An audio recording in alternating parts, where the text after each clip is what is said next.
आज की क्लास में सभी बच्चों का बहुत बहुत स्वागत है। आज की हमारी इंग्लिश क्लास में हमारा चैप्टर नेम है फंडामेंटल। पार्ट नंबर 7 है। पार्ट नेम है special verbs. Page number 1। Fundamental चल रहा है हमारा। इस फंडामेंटल में हमने 6 पार्ट्स पहले कंप्लीट किए हैं। ये 7 हो गया और इसका नाम है स्पेशल वर्ब्स। पहले भी मैंने बताया था कि अगर आप इंग्लिश सीखना चाहते हो तो आपको वर्ब्स के बारे में तो डेफिनेटली पता होना चाहिए। वर्ब का मतलब वर्ब बोले, एक्शन बोले, क्रिया बोले, कर्म बोले, एक ही बात होती है। वो शब्द जिसके अंदर काम है वो वर्ब है, जिसके अंदर काम नहीं है, नाम है, वो नाउन है। और नाउन के स्थान पर कुछ बोला जाएगा तो प्रोनाउन है। इनको ध्यान में रखना है। वर्ब जिसके अंदर काम है, नाउन जिसके अंदर नाम है, और नाउन के स्थान पर जो बोला जाएगा वो प्रोनाउन। हिंदी में इसको कहते हैं, वर्ब को कहते हैं क्रिया, और नाउन को कहते हैं संज्ञा, और प्रोनाउन को कहते हैं सर्वनाम। यहाँ पर कुछ स्पेशल वर्ब्स हैं। ये स्पेशल वर्ब्स जो है ना बड़ी इंपॉर्टेंट है। जैसे यूज ऑफ बी। ये जो बी है, जैसे हमने बात की थी कि वर्ब की 3 फॉर्म होते हैं, फर्स्ट, सेकंड और थर्ड। लेकिन बहुत सारी वर्ब्स ऐसी होती हैं जो जिनकी फॉर्म ही है, बाकी उसका कोई यूज नहीं है। देखिए जो बी है, इसकी जो फर्स्ट फॉर्म है इज, एम, आर, ये हेल्पिंग वर्ब के तौर पर भी यूज होती है। कई बार क्या होता है कि एक ही चीज के डबल डबल यूज होते हैं।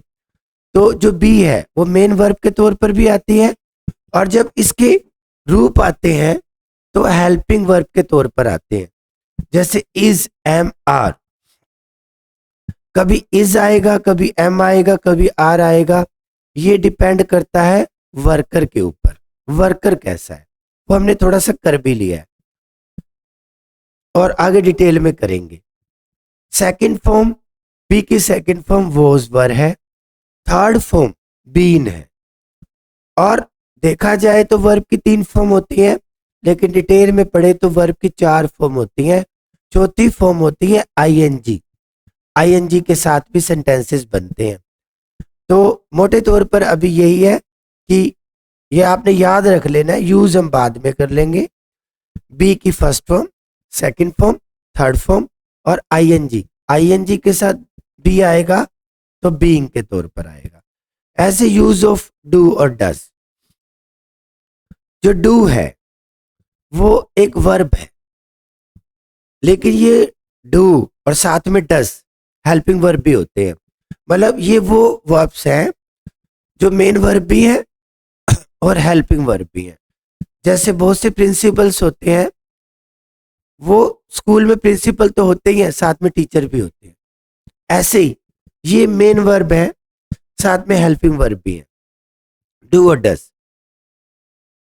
फर्स्ट फॉर्म डू और डज है, सेकंड फॉर्म इसकी डिड है, और थर्ड फॉर्म है डन। और आईएनजी के साथ आएगा तो डूइंग। अभी प्रैक्टिकल इनका यूज आप बाद में करोगे, इसलिए थोड़ी सी कंफ्यूजन हो सकती है, लेकिन अभी थोड़ा सा इनको याद रख लो। यूज ऑफ हैज और हैव। हैज और हैव फर्स्ट फॉर्म है, सेकंड हैड, थर्ड भी हैड है, और आईएनजी के साथ आएगा तो हैविंग।